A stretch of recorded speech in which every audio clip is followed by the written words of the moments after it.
they'd be doing a solar roof installation at midnight, and Musk would be in, hyperdrive, getting all the equipment and telling people what to do, because Musk loved to be hands-on.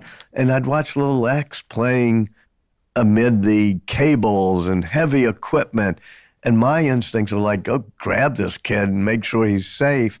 But I think that Musk, I remember when they shot off Starship, this largest rocket ever, for the first test, which went well for about 3 minutes.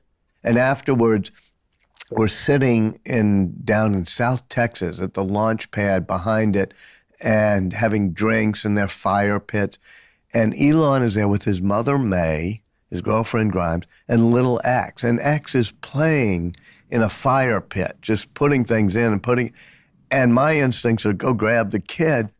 And Musk says to me, when I was a kid, they used to say, don't play with matches. So I got a box of matches and I played with them behind a tree. And it was his way of saying, I'm going to let X continue to do that. And May Musk said, I think it's one generation of risk seekers training the next. Mm-hmm. That meant that Elon's mother, who was taking care of him, had to then go and get a job, which left Elon at home alone. Right. That's what I'm saying. He was pretty much home alone. His mother had 3 jobs at times. And she's a great person, but she wasn't somebody who doted and worried every moment of the day. And so she was often not around and divorced from his father. At one point, Elon, as a very young teenager, decides to move back in with his father, which is psychologically, even now, May Musk says, why did he do that? And Kimball, his brother, says he associates pain with love.